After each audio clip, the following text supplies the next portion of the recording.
much he loves us. That's why, manaanin ka ko, bulahan ka kayo sa mga ito. Kita ang mga pinakamulahan ng tao na lalaki.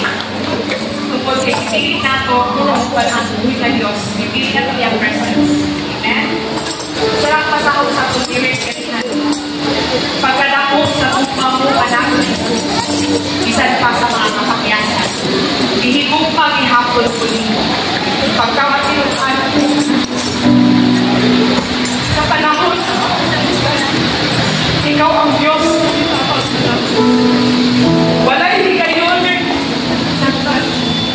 walay higayon nga ibong kong kitanikan na makagaupan ka sa matakan. Walay higayon nga ibong kong ibiyaan. Walay higayon nga ibong kong ihawin.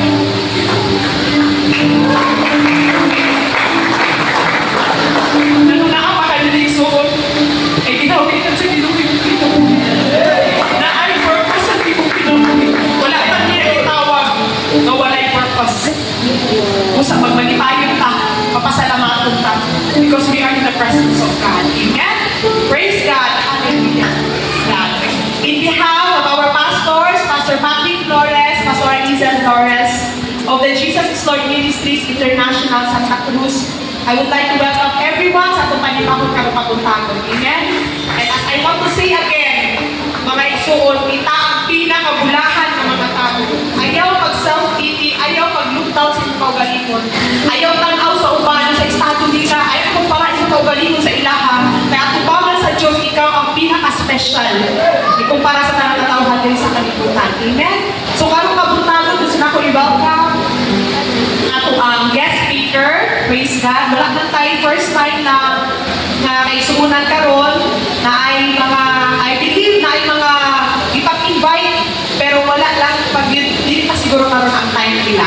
Kaya napa siguro yung mga time si Lord para sa ilahan na yung mga kapulian, wala pa yun nagbalampuson, pero we continue to pray, we continue to believe, encourage, bisitahon, na one day makauban din natin sila. Ano ba sinabi mo nila? Ano ba sinabi? Amen? This is heaven on earth, mga isuon. Kung sa'y nabaki ninyo, mauli at buhat sa langit. Rehearsals niya kung binabuhat din every day, every Sunday. So, kung sa'y buhang dibaki, aning na dapit, mauna na siya ang langit. This is the kingdom of God on earth. Amen? So, we are so blessed, no? Akong kihangyo si Kuya, Pastor, Kuya Arturo Bong Barrientos, and Alisani, and the whole team from Vigo City, our main church. We are so blessed to have you, Kuya Bong, Alisani. The Lord bless you and keep you. The Lord make His face shine upon you and be gracious to you. The Lord turn His face toward you and grant you peace. Amen? So, ang kihangyo matagusa, manindong ta, at mabiyabiho na mga kaisuunan, ipabati na ito ang bukma sa Diyos na nag-overflow sa ating kasing-kasing.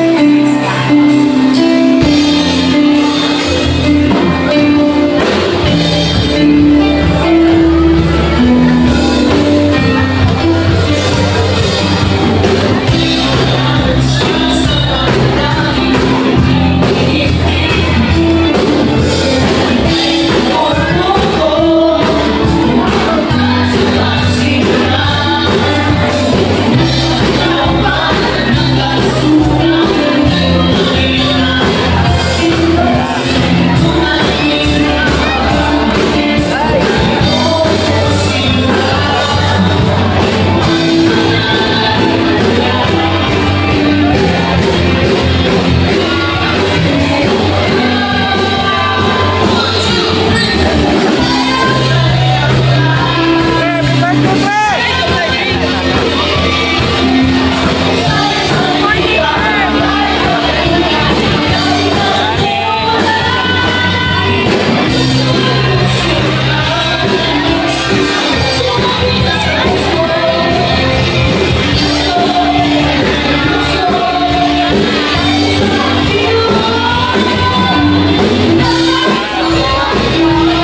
Yes, Lord, for your faithful.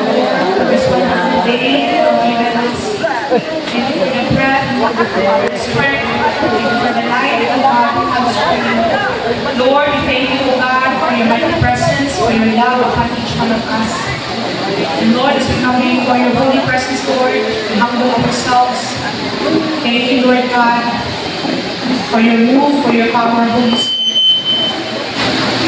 Lord, salamat, Lord, sa magkapasakan mo. We came as we are, Father God. Walay matago din ang kanimo, Lord God. You've seen everything, Lord God, sa mga dala-dala natin, Lord God. Hurts, pains, problems, Father God. We know that we are so blessed because we are in your presence. And we know that the solution, all the answers are only from you, Lord Jesus. Your name alone is the solution, is the answer to everything. Thank you, Lord, that you will satisfy us, Lord God. We will overflow, Lord God. Thank you, Lord, for your overwhelming love, for your mercy, for your grace. Thank you, Lord God, that even though we are not worthy, you gave your life to us, Lord Jesus. Thank you for the salvation, Lord. And Lord, thank you, Lord God, for your word today. Father, I pray that you will use Kuya Bo, Father God, as your mouthpiece. Every word that will come out from his mouth is your word for us. Prepare each one of us, these vessels, Father. Sanctify these vessels with your word. Yes, Lord, thank you so much, Father God. You are here in our presence, in this place, Father God. And your presence is all we need. Lord, bless everyone that will come out from this place, Father God.